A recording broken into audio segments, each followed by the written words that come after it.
بسم اللہ الرحمن الرحیم۔ السلام علیکم۔ تمہید۔ ناظرین، نبوت کے اعلان کے بعد مکہ کی فضاؤں میں حق کی صدا گونج رہی تھی۔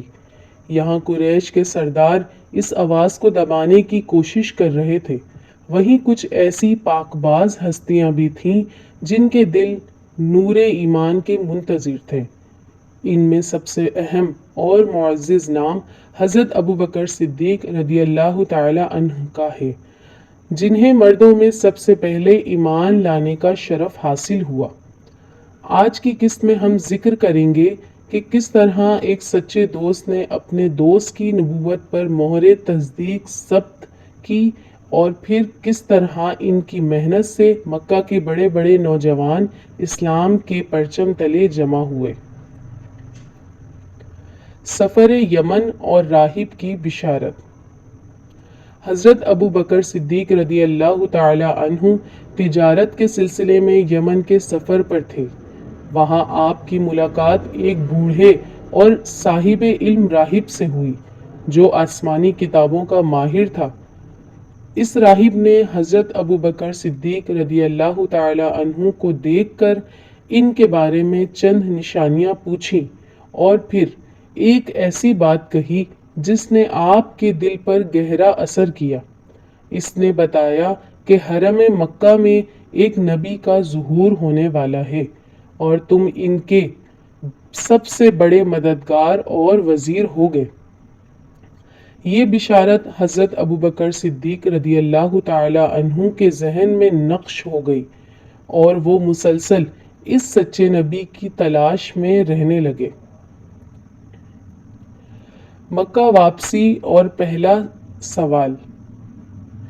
حضرت ابوبکر صدیق رضی اللہ تعالی عنہ یمن سے واپس مکہ پہنچے تو ابو جہل اور عتبہ جیسے سرداروں نے آپ کو گھیر لیا اور کہا، اے ابوبکر، تمہیں معلوم ہے تمہارے دوست نے کیا دعویٰ کیا ہے؟ وہ کہتے ہیں کہ ان پر وحی آتی ہے۔ حضرت ابوبکر صدیق رضی اللہ تعالی عنہ یہ سنتے ہی سیدھے نبی کریم صلی اللہ تعالی علیہ وسلم کی خدمت اقدس میں حاضر ہوئے۔ آپ نے عرض کیا، اے محمد صلی اللہ تعالی علیہ وسلم، کیا آپ واقعی نبوت کا دعویٰ کر رہے ہیں؟ کیا اس کی کوئی نشانی ہے؟ نبی کریم صلی اللہ تعالی علیہ وسلم نے مسکرا کر فرمایا، اے ابوبکر، میری نبوت کی نشانی وہ واقعہ ہے جو تمہارے ساتھ یمن کے سفر میں پیش آیا، اور اس راہب نے تمہیں جو خوشخبری دی تھی۔ بے ساختہ ایمان اور صدیق کا لقب۔ یہ سنتے ہی حضرت ابوبکر صدیق رضی اللہ تعالی عنہ کا دل پکار اٹھا کہ یہ بات اللہ کے سوا کوئی نہیں جانتا تھا۔ آپ نے فوراً کلمہ شہادت پڑھا اور دائرہ اسلام میں داخل ہو گئے۔ نبی کریم صلی اللہ تعالی علیہ وسلم نے فرمایا تھا کہ میں نے جس کو بھی اسلام کی دعوت دی اس نے تھوڑا بہت تأمل کیا، لیکن ابو بکر صدیق رضی اللہ تعالی عنہ وہ شخصیت ہیں جنہوں نے ایک لمحے کی ہچکچاہٹ کیے بغیر حق کو تسلیم کیا۔ اسی صداقت کی بنا پر آپ کو صدیق کا لقب عطا ہوا۔ دعوت صدیق رضی اللہ تعالی عنہ اور ستاروں کا ظہور۔ ایمان لانے کے بعد حضرت ابوبکر صدیق رضی اللہ تعالی عنہ خاموش نہیں بیٹھے۔ آپ مکہ کے ایک بااثر اور ہر دل عزیز تاجر تھے۔ آپ کی سچائی اور اخلاق سے متاثر ہو کر مکہ کے بڑے بڑے نوجوان آپ کے پاس جمع ہونے لگے۔ آپ کی انفرادی دعوت کی محنت سے وہ عظیم شخصیات ایمان لائیں جنہوں نے تاریخ کا رخ موڑ دیا۔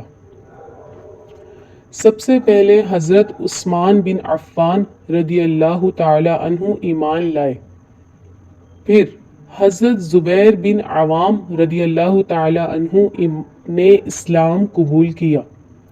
ان کے بعد حضرت عبد الرحمن بن عوف رضی اللہ تعالی عنہ اور حضرت سعد بن ابی وقاص رضی اللہ تعالی عنہ دائرہ اسلام میں داخل ہوئے اور پھر حضرت طلحہ بن عبید اللہ رضی اللہ تعالی عنہ بھی حق کے قافلے میں شامل ہو گئے۔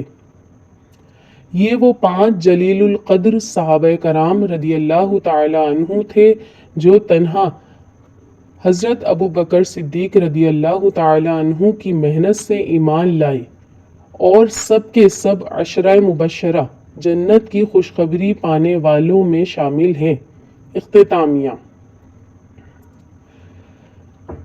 ناظرین، حضرت ابو بکر صدیق رضی اللہ تعالی عنہ کا ایمان لانا دراصل اسلام کی وہ مضبوط بنیاد تھی جس پر خلافت کی عظیم عمارت تعمیر ہونی تھی۔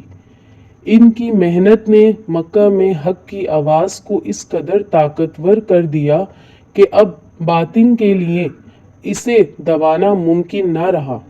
اگلی قسط میں ہم ذکر کریں گے کہ ان مظالم کا جو قریش نے ان نو مسلموں پر ڈھائے اور دیکھیں گے کہ ایمان والوں نے کس طرح صبر و استقامت کی مثالیں قائم کی۔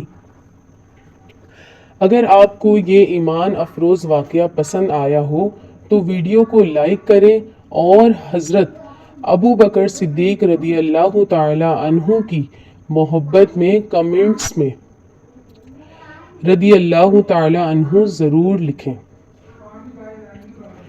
طبی مشورے میں آج مختصر عرض ہے کہ پرانی قبض اگر کسی کو ہے تو 7 بیج السی کے نہار منہ سادہ پانی سے تاحصول شفا لیں۔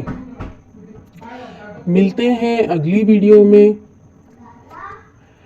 تب تک کے لیے اللہ حافظ۔